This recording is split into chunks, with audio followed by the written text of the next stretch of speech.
ब्रह्म सूत्र के द्वितीय अध्याय के चतुर्थ पाद के प्रथम अधिकरण का हम लोग विचार कर रहे हैं। इस अधिकरण में कुल 4 सूत्र हैं। उनमें से प्रथम सूत्र के व्याख्यान रूप भाष्य की चर्चा हो रही है। तथा प्राणा यह प्रथम सूत्र है। इस सूत्र में भाष्यकार भगवान ने तथा शब्द का प्रयोग किया है और ये पाद के यानी प्रकरण के प्रारंभ में ही तथा शब्द आया। तथा शब्द के को अपेक्षा होती है उपमान की, और यहां पर कोई उपमान प्रतीत नहीं हो रहा है जो तथा शब्द के अपेक्षा को पूर्ण कर सके। इसलिए साकांक्ष तथा शब्द का प्रयोग एकदम प्रारंभ में अनुचित प्रतीत हो रहा है। इस प्रकार की जो आशंका है, इसका समाधान भाष्यकार भगवान ने न उदाहरणोपात्तेनापि उपमानेन संबंधोपपत्ते इत्यादि ग्रंथ से करना प्रारंभ किया। ये बताया कि तथा प्राणा इस प्रारंभ सूत्र में भी तथा शब्द का प्रयोग उचित सिद्ध होगा, अनुचित नहीं है। क्यों अनुचित नहीं है? तो कहते हैं तथा शब्द को अपेक्षित उपमान आवश्यक नहीं कि सूत्रस्थ ही हो।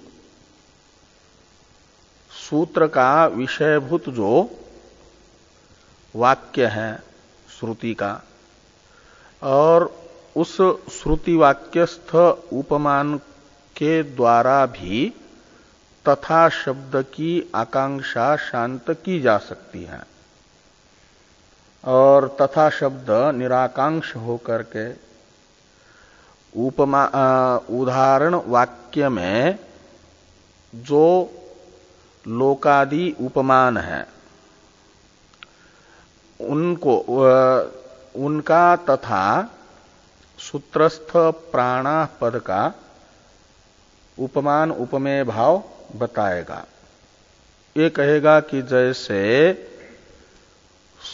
उदाहरण वाक्यस्थ सभी लोक सभी देव एवं सभी भूत ब्रह्म से उत्पन्न होते हैं, तथा का अर्थ वैसे ही लोकादि की ब्रह्म से उत्पत्ति के तरह ही प्राणों की भी ब्रह्म से उत्पत्ति होती है, प्राण भी ब्रह्म से उत्पन्न होते हैं। ये तथा प्राणा सूत्र का अर्थ हो जाएगा। इसलिए तथा शब्द का प्रयोग प्रकरण के प्रथम सूत्र में भी अनुचित नहीं है। उसकी उपमान विषयक आकांक्षा उदाहरण वाक्यस्थ लोकादि से पूरी हो रही है, इसलिए वो उचित प्रयोग सिद्ध होगा। एक समाधान ये कर दिया, और उस नियम का पालन करते हुए भाष्यकार भगवान ने यह समाधान दिया कि दृष्टांतो दार्ष्टान्तिक सन्निहितो वाच्य, ये जो नियम है, इस नियम के आधार पर यह समाधान हुआ। लेकिन ये देखा जाता है कि कई शिष्टों ने इस नियम का पालन नहीं किया। व्यवहित दृष्टांत भी बताया है।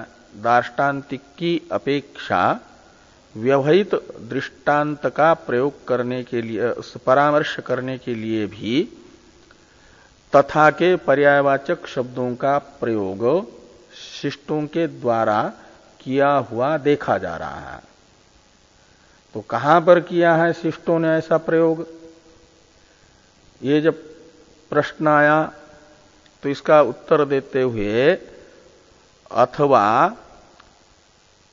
पान व्यापच्य तद्वत, ये जयमिनी जी का सूत्र उदाहरण के रूप में भाष्यकार भगवान ने बताया।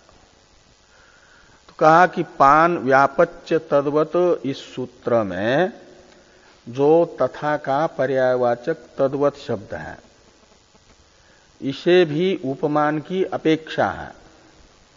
उपमान सापेक्ष ये भी है, जैसे तथा प्राणा में तथा शब्द उपमान सापेक्ष है, और वहां पर भी तद्वत शब्द के द्वारा अपेक्षित उपमान सन्निहित नहीं है। तो सन्निहित उपमान न होने पर भी वो प्रयोग उचित है। व्यवहित वो उपमान का परामर्शक है। व्यवहित उपमान उसकी उपमान विषयक आकांक्षा को शांत कर रहा है। तद्वत इसकी वो व्यवहित उपमान है अश्व प्रतिग्रहेष्टि अधिकरण में जो पूर्व पक्ष के द्वारा अपनाया गया न्याय, उसे कहा गया वो व्यवहित उपमान, और उससे तद्वत इस उपमान की अपेक्षा करने वाले शब्द की उपमान विषयक आकांक्षा शांत हो रही है। जैसे ऐसे वो तो दृष्टांत होगा। ऐसे तथा प्राणा में तथा शब्द को उपमान की अपेक्षा है, और तथा शब्द की इस उपमान विषयक आकांक्षा को शांत करने के लिए सूत्रस्थ ही उपमान यदि लेना है तो तृतीय पाद के प्रारंभ में वियद अधिकरण में ब्रह्म से वियत शब्दित आकाश की उत्पत्ति बताई गई है। आकाश को ब्रह्म का विकार बताया गया। तो अर्थ निकलेगा कि जैसे तृतीय पाद के प्रारंभ में वियत अधिकरण आकाश को ब्रह्म का विकार बता रहा है, ऐसे तथा प्राणा, ये प्राण उत्पत्ति अधिकरण भी आकाश की ब्रह्म से उत्पत्ति को दृष्टांत बना करके प्राण की ब्रह्म से उत्पत्ति का ज्ञापक होगा। वियत और प्राणों का उपमान उपमेय भाव बनेगा, ये व्यवहित उपमान होगा।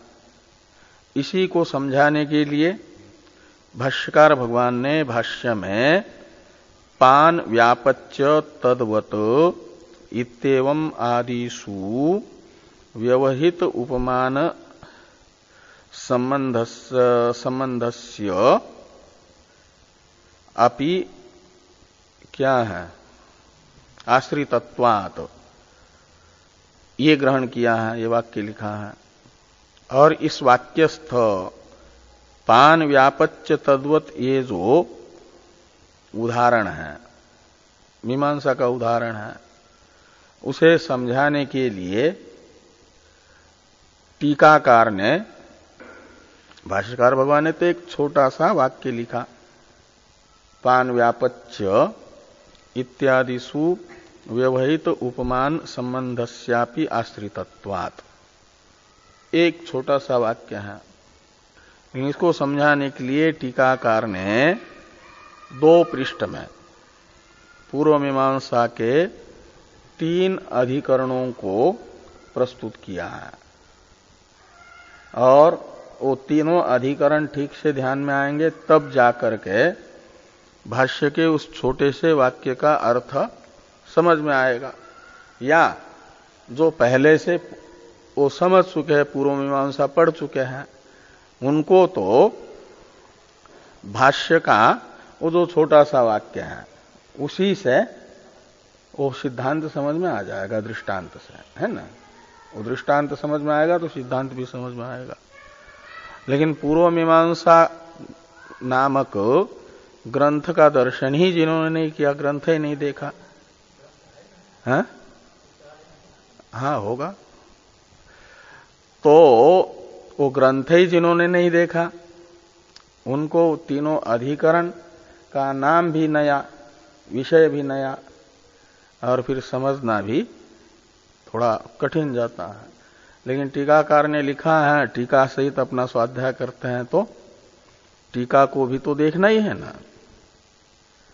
तो हम लोग टीका देख रहे थे कि एक प्रतिग्रह, अश्व प्रतिग्रहेष्टि नामक इष्टि है। इष्टि याग का प्रकार विशेष है।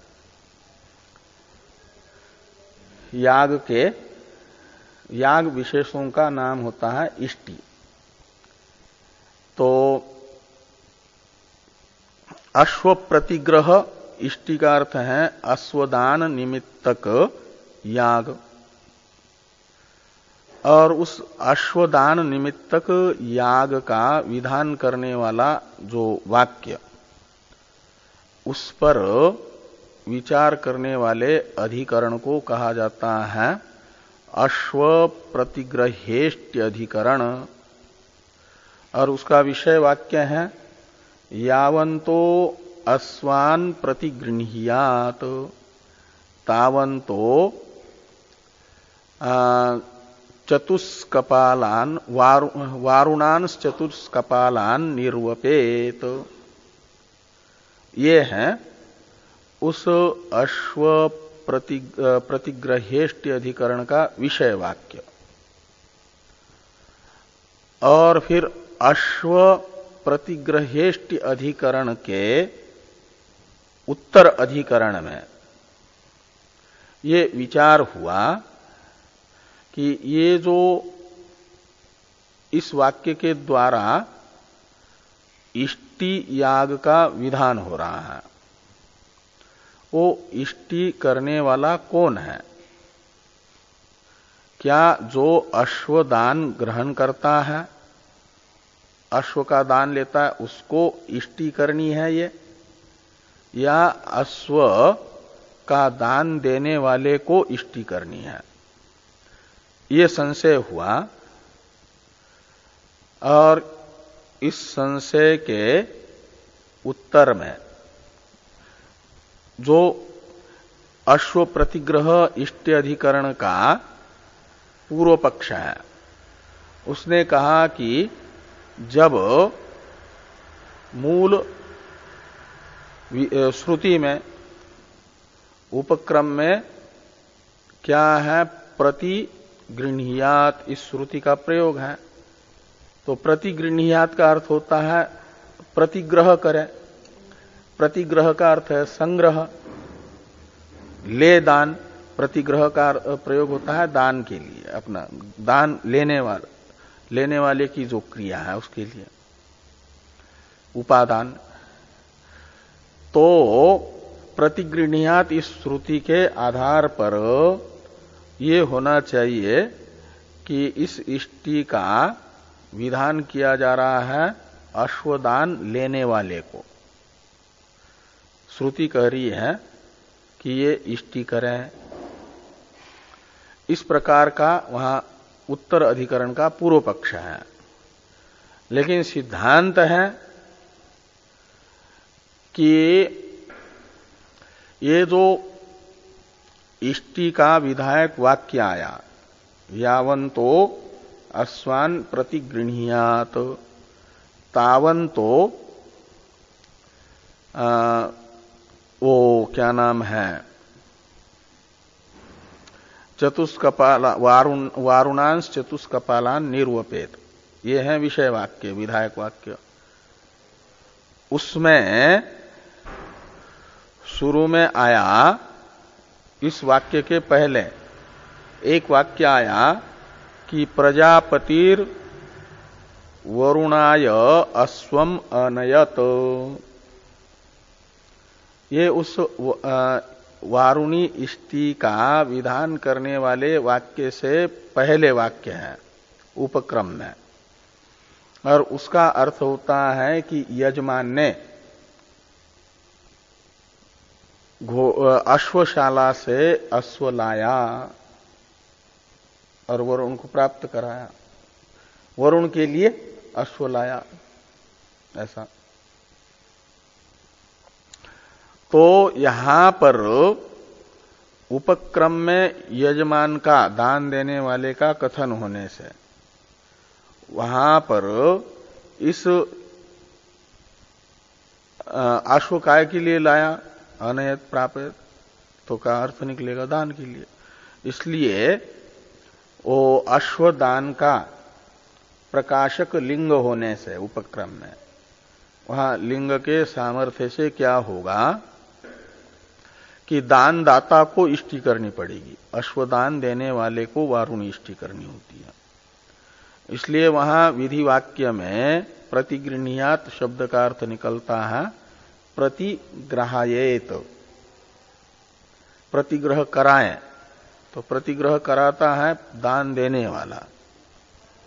यदि दान देने वाला दान देगा तो लेने वाला लेगा ही, तो प्रतिग्रह करेगा ही।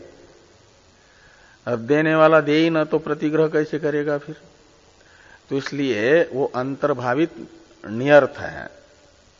अंतर्भावित नियर्थ होने से प्रतिगृह्यात का अर्थ निकलेगा प्रतिग्रहायेत, और तात्पर्य अर्थ निकलेगा अश्वदान करने वाले को क्या करना है, वारुणी इष्टि करनी है। ये एक वहां पर सिद्धांत बताया गया, कहा अश्व प्रतिग्रह इष्ट्यधिकरण के उत्तरवर्ती अधिकरण में ये प्राप्त हुआ। तब एक संशय दूसरा होता है, ये जो अश्वदान करने वाला वारुणी इष्टि करेगा तो अश्वदान दो प्रकार का है, एक लौकिक अश्वदान और एक वैदिक अश्वदान। वैदिक अश्वदान है वेद का अंगभूत जो अश्वदान, क्या नाम, वैदिक कर्म का अंगभूत जो अश्वदान। यज्ञ करते हैं तो यज्ञ में फिर दान दिया जाता है, दान का विधान है, अपने पास जो है वो दान करें। तो किसी के पास घोड़े ज्यादा है तो यज्ञ किया और यज्ञ में फिर घोड़े दान दिए, तो वो हो गया वैदिक अश्वदान। अरे एक यज्ञ वगैरह नहीं किया, लेकिन कोई व्यक्ति है चलता है पैदल दूर दूर तक रोज ही जाता है, अप डाउन करता है, तो और जाने की कोई व्यवस्था पहले ऐसे नहीं थी कि बसें, गाड़ी, ट्रेन, मोटरसाइकिल आदि। अश्व जाने आने के साधन का ज्ञापक है। तो कहीं कि एक व्यक्ति के पास घोड़े है तो एक दे दिया पंडित जी को दान, वो हो गया लौकिक दान, अश्वदान। तो अश्वदान करने वाला वारुणी इष्टि करेगा, तो लौकिक अश्वदान करने वाले को ये वाक्य वारुणी इष्टि करने के लिए कह रहा है, या वैदिक अश्वदान करने वाले को वारुणी इष्टि का विधान ये वाक्य कर रहा है। इस प्रकार का संशय हुआ। इस प्रकार का संशय होने पर ये अधिकरण प्रारंभ होता है, ये विचार होता है। तो इसलिए यहां पर हम लोग ये चर्चा कर रहे थे टीका में, तो अब टीका को देखिए कि यो अश्वदाता स वारुणिम इष्टिम कुर्यात इति वाक्यार्थे स्थिते चिंता। ये वाक्यार्थ हुआ वारुणी इष्टि के विधायक वाक्य का अश्व प्रतिग्रह इष्टि अधिकरण के उत्तरवर्ती अधिकरण का अधिकरण ने यह अर्थ निर्धारित किया। अब अश्व प्रतिग्रह इष्टि अधिकरण के स्वरूप को बताया जा रहा है। तो अधिकरण में तो 5 अंग होते हैं, विषय, संशय, पूर्व पक्ष और सिद्धांत, असंगति। तो अश्व प्रतिग्रह इष्टि अधिकरण का विषय तो पहले ही बता दिया। यावंतो अश्वान प्रतिगृह्यात तावतो वारुणान चतुष्कपालान निर्वपेत। यावंतो ने यावतो अश्वान प्रतिगृह्यात तावतो वारुणान चतुष्कपालान निर्वपेत, एक विषय वाक्य है ना जो शुरू में बताया था। विषय हुआ तो फिर दूसरा अंश होता है संशय, वो संशय बता रहे हैं। इति वाक्यार्थे स्थिते चिंता, इसके बाद में है टीका में मिला ना 566 नंबर पृष्ठ पर बीचों बीच में है इति स्थिते चिंता। वो है अश्वदान निमित्ता यम इष्टि ही किम लौकिके अश्वदाने वैदिके वा इति। ये जो अश्वदान को निमित्त बना करके की जाने वाली इष्टि है, यम इष्टि यानी वारुणी इष्टि, वह क्या लौकिक अश्वदान निमित्तक वारुणी इष्टि का विधान ये वाक्य कर रहा है या वैदिक अश्वदान निमित्तक वारुणी इष्टि है, ये संशय हुआ। अश्व प्रतिग्रह इष्टि अधिकरण का विषय और संशय 2 अंश हो गए। तब पूर्व पक्ष बताया जा रहा है तीसरा। तो तत्र न केसरिणो ददाति इति निषिद्ध लौकिक अश्वदाने दोष संभवात तन्निरासार्था यम इष्टि ही इति दोषात्विष्टिर्लौकिके स्यात् इति सूत्रेण प्राप्ते। तो ये अश्व प्रतिग्रह इष्टि अधिकरण में आया हुआ पूर्व पक्ष का सूत्र है। दोषातु इष्टिर्लौकिके स्यात्, ये पूर्व मीमांसा का जो अश्व प्रतिग्रह इष्टि अधिकरण, उसमें पूर्व पक्ष का सूत्र है, पूर्व पक्ष को बताने वाला। और इस सूत्र का अर्थ है कि दोषात में पंचमी है निमित्त अर्थ में, यानी दोष निमित्तक जो इष्टि है वह लौकिके यानी लौकिके अश्वदाने शात, लौकिक अश्वदान में दोष संभव होने के कारण ये वारुणी इष्टि उस दोष की निवृत्ति के लिए बताई जा रही है, ऐसा माना जा। तो कहा लौकिक अश्वदान में दोष क्यों होगा?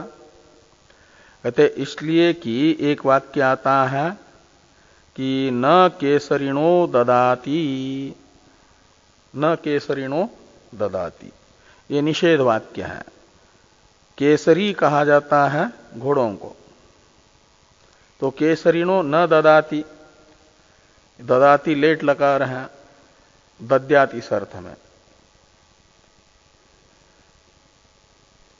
ये आपका लेट लकार वेद में होता है ना,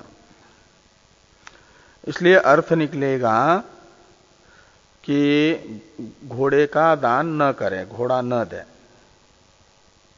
केसरिनो न केसरिनो ददाति का अर्थ है अश्वदान न करें। तो अश्वदान का निषेध है, ये सूत्र वाक्य क्या नाम, ये वाक्य बता रहा है निषेध वाक्य कि अश्व का दान न करें। और निषेध का अतिक्रमण करने पर जैसे कहा जाता है मां हिंसा सर्वाभूतानि निषेध वाक्य है, किसी प्राणी की हिंसा मत करो। और इस निषेध का अतिक्रमण करने का अर्थ होता है कि ये हिंसा करने के लिए मना कर रहा है, तब भी हिंसा करता है यदि कोई, तो उसका फल जैसे अनर्थ होता है, दोष होता है ना। तो निषेध वाक्य का अतिक्रमण करने पर शास्त्र वाक्य यदि किसी कार्य को करने के लिए मना कर रहा है तो भी वह कार्य करता है कोई, तो माना जाता है निषेध का अतिक्रमण कर रहा है, नियम का उल्लंघन कर रहा है। और वो उल्लंघन करेगा तो फिर क्या होगा, दोष का भागी होता है। ऐसे न केसरिणो ददाती ने अश्वदान का निषेध कर दिया और तब भी अश्वदान किया यदि, तो माना जाएगा कि निषेध का अतिक्रमण करने से दोष लगेगा। तो इति निषिद्ध लौकिक अश्वदाने दोष संभवात, तो दोष संभव है, इसलिए तन्निरासार्था, इसमें तत्का अर्थ है वह अश्वदान देने से हुआ जो दोष, उसको तत्शब्द निषेध का अतिक्रमण करके अश्वदान करने से निष्पन्न हुआ जो दोष, उसका निराकरण करने के लिए, उस दोष को हटाने के लिए यम इष्टि, इस वारुणी इष्टि का विधान यावतो अश्वान दद्यात प्रतिगृह्यात तावतो चतुष्कपालान वारुणान निर्वपेत, ये वाक्य कर रहा है। इस प्रकार का ये पूर्व पक्ष प्राप्त हुआ। इष्टि इति दोषात् तु इष्टिर्लौकिके स्यात् इति सूत्रेण प्राप्ते, यानी इति पूर्व पक्ष प्राप्ते, इस प्रकार का पूर्व पक्ष प्राप्त होने पर सिद्धांत यानी अश्व प्रतिग्रह इष्टि अधिकरण का यह सिद्धांत है। क्या सिद्धांत है कि अत्र ही वरुणो वा एतम गृह्णाति यो अश्वम प्रतिगृह्णाति इति धातुर्दोषम संकीर्त्य इष्टिर्विहिता। वरुण शब्दो जलोदर आख्य रोगे रूढ़। तो ये कह रहे हैं कि अत्र ही वरुणो वा एतम गृह्णाति यो अश्वम प्रतिगृह्णाति, ये एक अर्थवाद वाक्य है। और इस अर्थवाद वाक्य के द्वारा ये बताया गया कि उस व्यक्ति को वरुण नामक रोग ग्रस लेता है। का मतलब वो रोग होता है वरुण नामक। वरुण शब्द का रूढ़ अर्थ है जलोदर नामक रोग। एक जलोदर नाम का रोग होता है और उस जलोदर नाम के रोग से ग्रसित हो जाता है, यानी जलोदर नामक रोग का रोगी हो जाता है वह व्यक्ति। कौन? जो घोड़े का दान करता है? वो लौकिक ने सीधे यहां पर ये बताया, अभी लौकिक का नहीं लेना, ये वेद में आया ऐसा, और फिर ये वारुणीष्टि का विधान किया। तो ये कह रहे हैं कि अत्र ही वरुणो वा एतम प्रतिगृह्णाति यो अश्वम प्रतिगृह्णाति। तो अत्र शब्द से लेना वारुणी इष्टि का विधान करने वाला जो वाक्य प्रकरण, अत्र शब्द से वारुणी इष्टि का विधायक वाक्य जिस प्रकरण में आया वह प्रकरण लेना। और उस प्रकरण में क्या हुआ कि ये कहा गया कि वरुणो वा येतम गृह्णाति यो अश्वम प्रतिगृह्णाति, जो अश्वदान करता है उसे वरुण नामक रोग प्राप्त होता है, वरुण नामक रोग हो जाता है उसको, जलोदर नामक रोग हो जाता है। इति धातुर दोषम संकीर्त्य, अश्वदान देने वाले को अश्वदान निमित्तक जो दोष है वरुण शब्द से कह करके फिर ये वारुणी इष्टिर विहिता, तो दोष किसी कर्म में बता करके फिर मान लो कि वो दोष आ गया उस कर्म से होने वाला, इसका अर्थ है कि वो कर्म दोष का विधायक कर्म कर लिया, दोष संपादक। ये बता दिया कि यदि अश्वदान करेगा तो ये दोष होगा, और तब भी अश्वदान यदि कर लिया तो फिर वो दोष तो लगेगा ही, वरुण नामक रोग होगा ही। तो उस रोग से बचने के लिए ये वारुणी इष्टि का विधान किया जा रहा है। अब वो वेद में ही दोनों वाक्य आए उसी प्रकरण में। अब ये करना है कि मान लो लोक में किसी ने दान दिया तो उसको वरुण नामक रोग हुआ, ऐसा देखने को मिलना चाहिए ना। लेकिन लौकिक दान देने वाले को, अश्वदान करने वाले को ये वरुण नामक रोग हुआ ऐसा देखा नहीं जा रहा है, इसलिए फिर वो लौकिक अश्वदान निमित्तक वरुण रोग की प्राप्ति नहीं है, ये निश्चित होगा। और वेद में यदि वरुण दान क्या नाम है, अश्वदान होगा, वैदिक अश्वदान, तो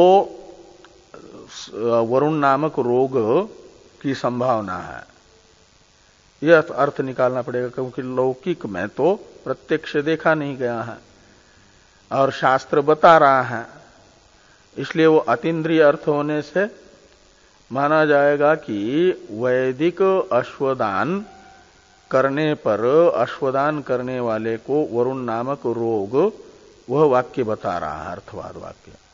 और उस रोग से बचने के लिए वैदिक अश्वदान करने वाला ये वारुणी इष्टि करें, ये सिद्धांत निकलता है।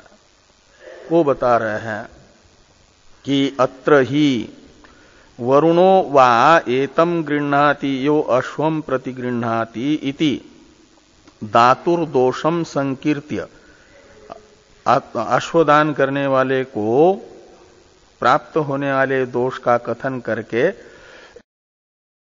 इष्टिर विहिता, और इस वाक्यस्थ वरुण शब्द का अर्थ है कि वरुण शब्दो जलोदराख्य रोगे रूढ़, वरुण शब्द जलोदर नामक रोग में प्रसिद्ध है। और आगे कह रहे हैं कि न च लौकिके अश्वदाने अयम रोगो भवति इति प्रसिद्धम, तो लौकिक अश्वदान करने वाले को यह रोग होता है ऐसी कोई प्रसिद्धि नहीं है।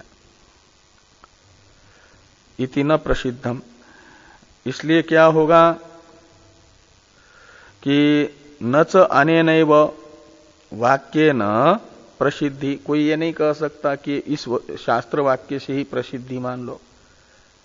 तो कहते हैं इस वाक्य से ही प्रसिद्धि भी मानेंगे, लौकिक दान करने वाले को रोग होता है करके, और फिर उसकी निवृत्ति का उपाय बताने वाला भी यही वाक्य, ऐसा मानेंगे तो इस वाक्य के प्रतिपाद्य अर्थ दो हो जाएंगे। और जहां एक ही वाक्य से दो अर्थ का प्रतिपादन करना पड़े तो वाक्य भेद नामक दोष होता है। और वाक्य भेद नामक दोष मीमांसकों ने बहुत बड़ा दोष माना है ग्रंथ में। इसलिए उस वाक्य भेद नामक दोष से ग्रंथ को बचाना हो, वेद को, तो ये करना पड़ेगा, एक ही का विधान मानना पड़ेगा। या तो वारुणी इष्टि का ही विधायक मान लो या दोष का ही प्रतिपादक मान लो।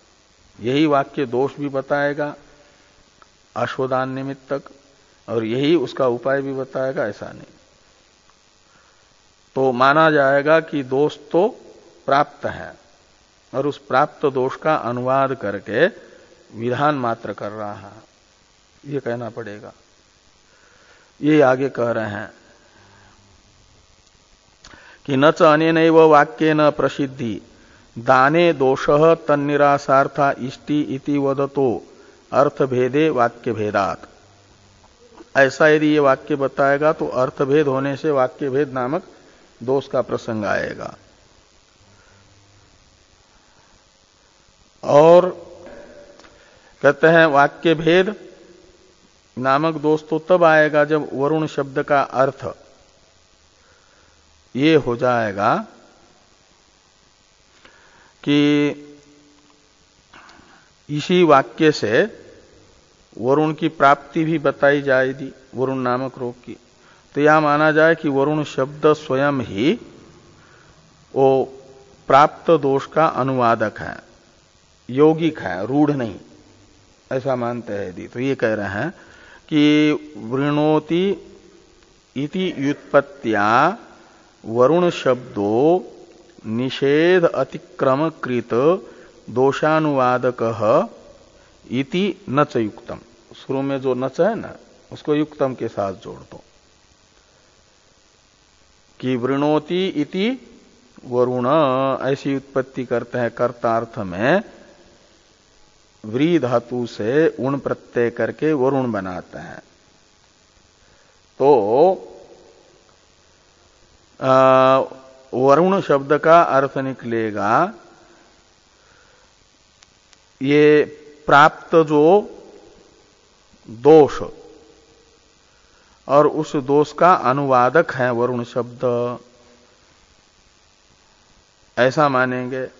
तो निषेध अतिक्रम से, निषेध का निषेध है न केसरिणो ददाति, ये लौकिक अश्वदान का निषेध है।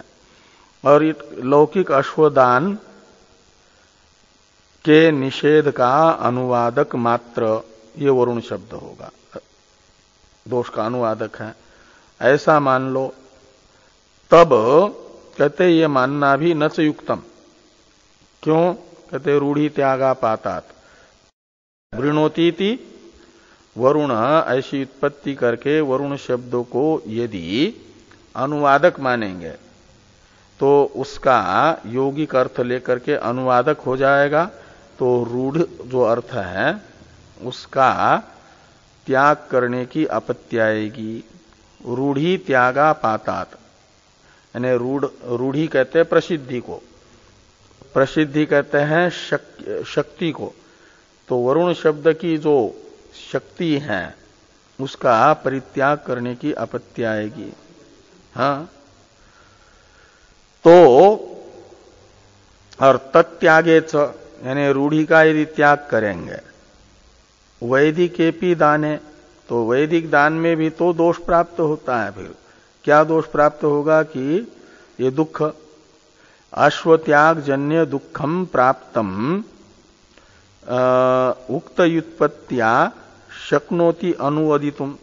तो लौकिक अश्वदान में जैसे निषेध अतिक्रम निमित्तक दोष हो रहा है, ऐसे वैदिक अश्वदान करने पर भी तो अश्वत्याग निमित्तक दोष प्राप्त होगा और उसका अनुवादक इस व्युत्पत्ति के अनुसार वरुण शब्द हो जाएगा। तो वैदिक अश्वदान में भी वो वारुणी इष्टि प्राप्त करनी पड़ेगी। तो फिर वो वैदिक अश्वदान निमित्तक वो व्यावर्तन कहाँ हुआ? तो इसलिए जो है रूढ़ मान कर, क्या नाम, रूढ़ मान करके वरुण शब्द का अर्थ वो रोग ही करना पड़ेगा और उसकी प्राप्ति इसी से बताएंगे और प्राप्ति का उपाय भी बताने वाला यही प्रकरण मानेंगे तो वाक्य भेद नामक जो दोष पहले बताया था वो बना ही रहेगा। उससे बचने के लिए सीधा यही मानना पड़ेगा कि ये अर्थवाद वाक्य है। अत्र ही वरुणो वा एतम गृह्णाति यो अश्वम प्रति गृह्णाति, ये अर्थवाद वाक्य है। ये आगे कह रहे हैं तस्मात् प्राप्त अनुवादी अर्थवादो अयम इति यज्ञ संबंधिनी अश्वदाने यम इष्टि। तो इसलिए ये वरुणो वा एतम गृह्णाति यो अश्वम प्रति गृह्णाति, ये प्राप्त जो अर्थ है और उसका अनुवादक है अर्थवाद।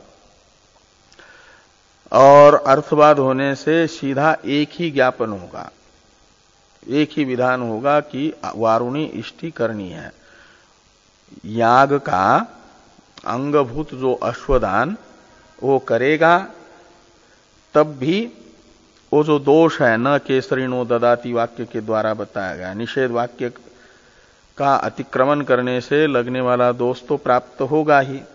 वही दोष है वो वरुण नामक रोग, और वो होगा वैदिक अश्वदान करने पर, क्योंकि वो तो याग का अंगभूत अश्वदान है।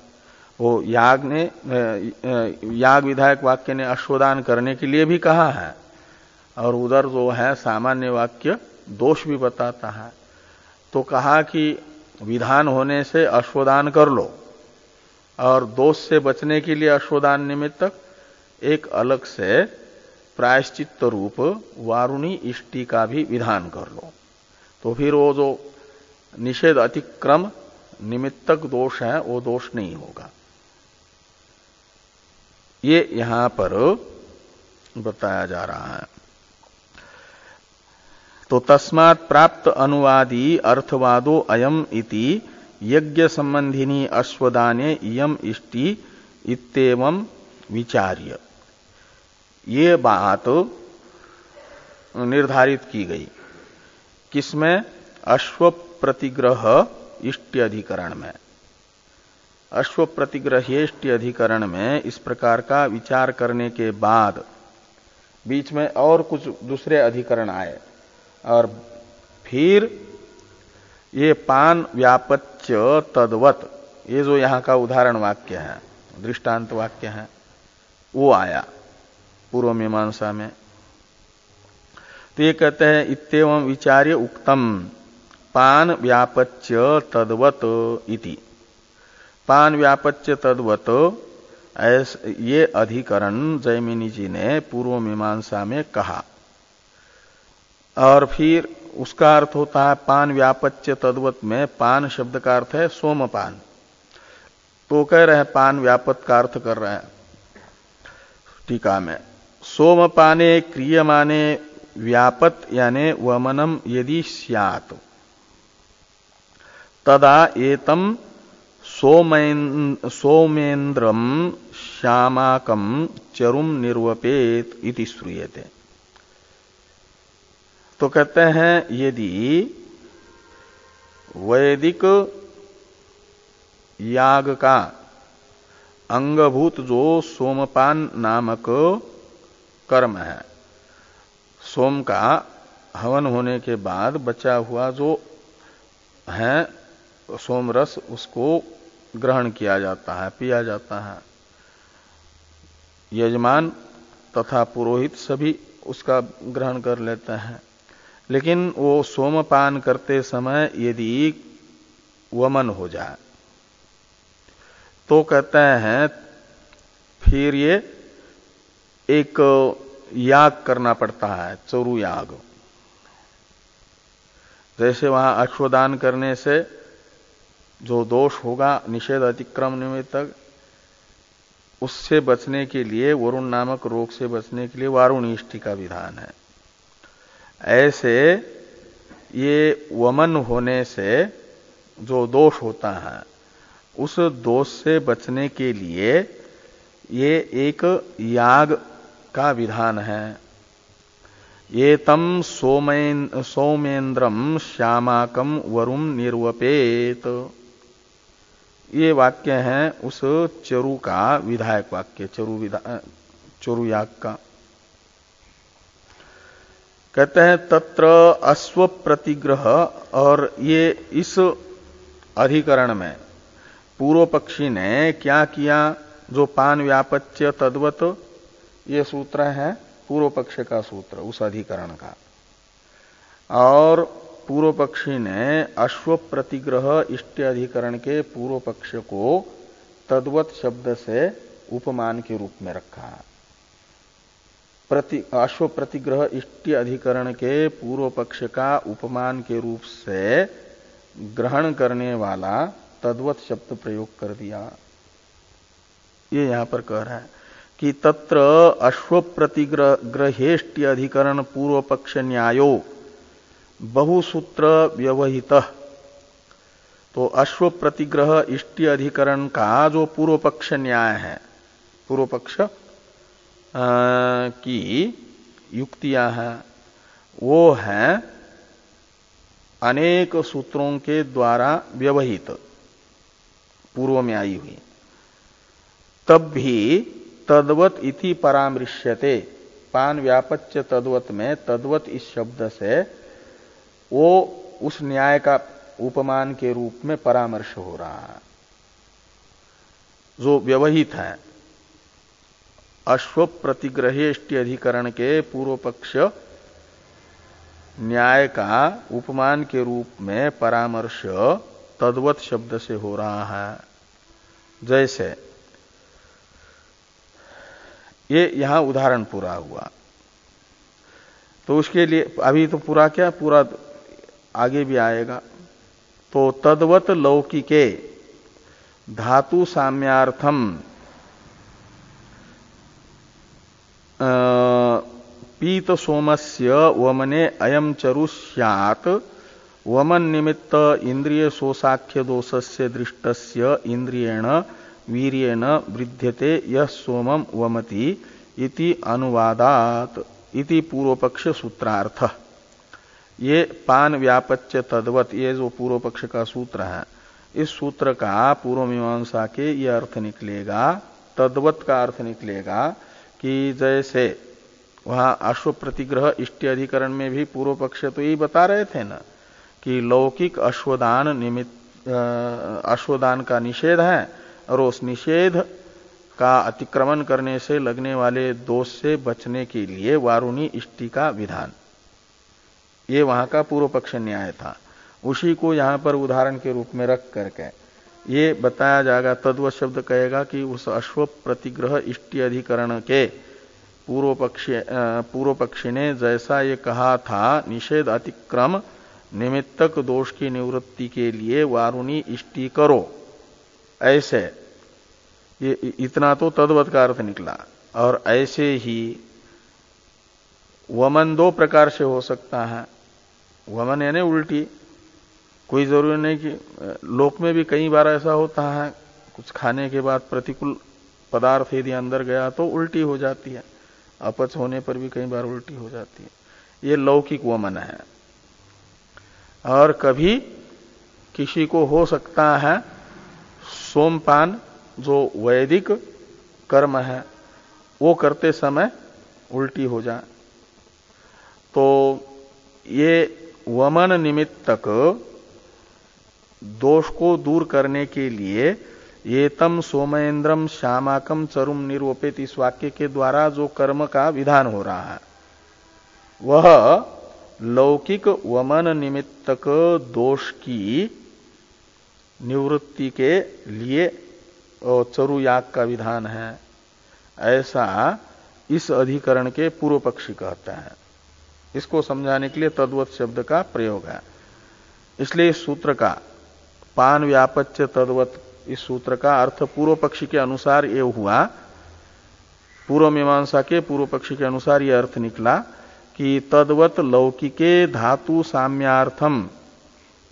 तो लौकिक वमन हुआ, तो लौकिके धातु साम्यार्थम पीत सोमस्य वमने, धातु को यानी अपना शरीर जो बना हुआ है 3 धातुआत्मक है ना, वात पित्त कफ, और इनमें कभी धातु में वैषम्य आ जाता है तो कोई रोग आदि होते हैं।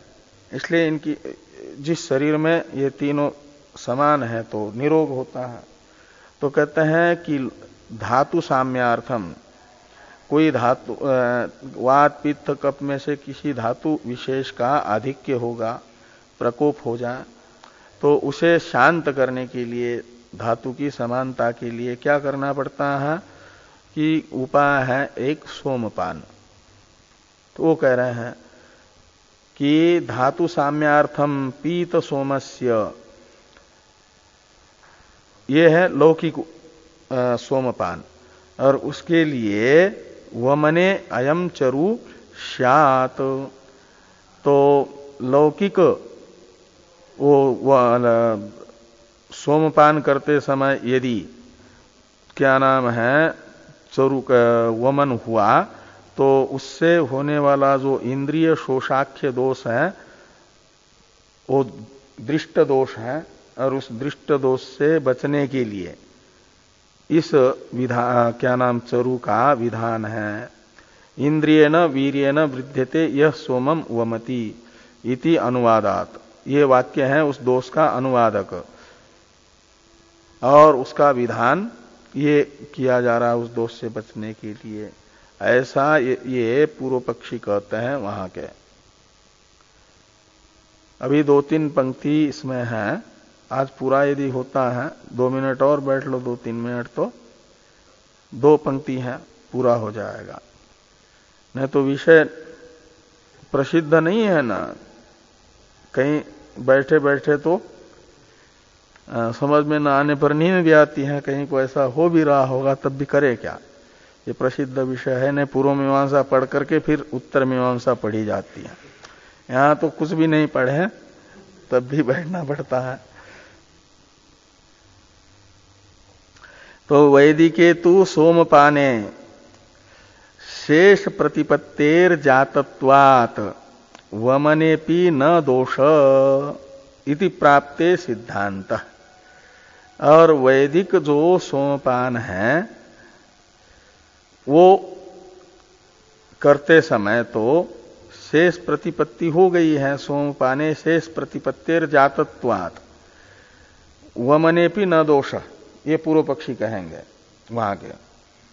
तो यानी वैदिक सोमपान करते समय मान लो कि वमन हो भी जाए तब भी कोई दोष नहीं होगा, क्योंकि वो सोमपान की जो सोम का जो हवन करना था वो हवन हो चुका है।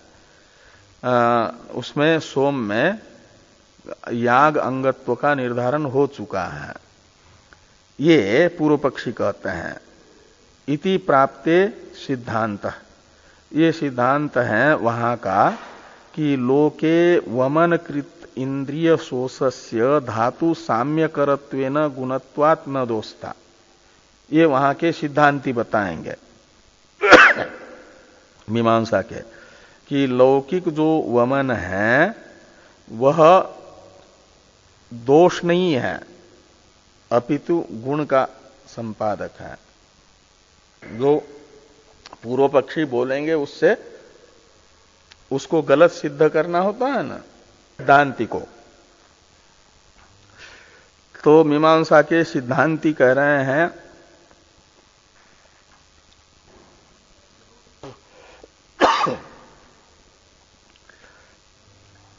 वमन कृत इंद्रिय शोषस्य धातु साम्यकरत्वेन गुणत्वात्,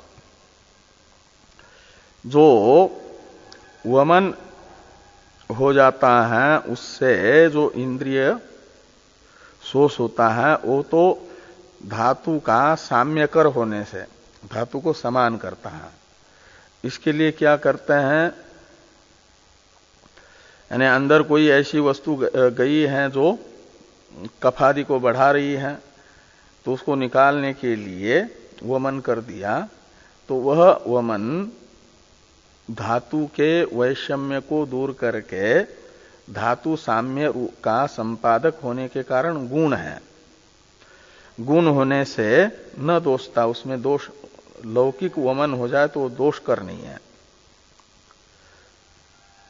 इसलिए कहते हैं वेदे तू, और वेद में यदि वो पान करते समय ऐसा हो जाए तो कहते हैं मा में वांग नाभिम अतिगा इति सम्यक झरणार्थम मंत्रलिंगात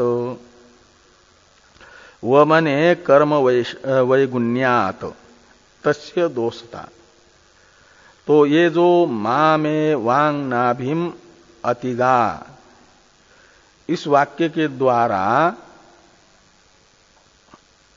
ये वैदिक सोमपान करते समय वमन को बताया गया कर्म वैगुण्य का संपादक। तो कर्म वैगुण्य का संपादक होने के कारण दोष है वो। ये सोमपान एक कर्म का अंग है, और वो अंग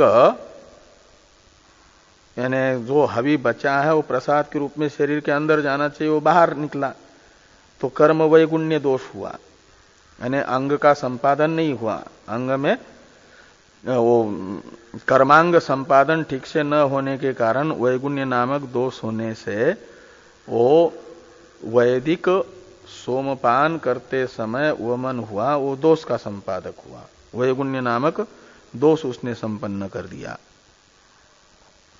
इसलिए तस्मात् वैदिक सोम वमने, तो वैदिक जो सोम पान करते समय वमन होता है तो उससे होने वाले दोष से बचने के लिए सोमेंद्र चरु का विधान है। इति स्थितम, ऐसा वहां पर बताया गया है पूर्व मीमांसा के 3 अध्याय के 4 पाद के अधिकरण के द्वारा। इति स्थितम इत्येवम आदिषु सूत्रेषु। तो यहां पर तो टीकाकार ने वो पूरा वो तीनों अधिकरणों को विस्तार से बताया, लेकिन उदाहरण इतना है तद्वत, वो जैसे व्यवहित उपमान का परामर्शक है, ऐसे तथा प्राणा ये भी व्यवहित उपमान का परामर्शक होगा। और ये बताएगा कि 3 पाद के प्रारंभ के अधिकरण ने जैसे आकाश को ब्रह्म का विकार बताया है, ऐसे ये सूत्र बताएगा कि प्राण शब्दित इंद्रिया भी ब्रह्म के विकार है। बाकी की चर्चा हम लोग कल करते हैं।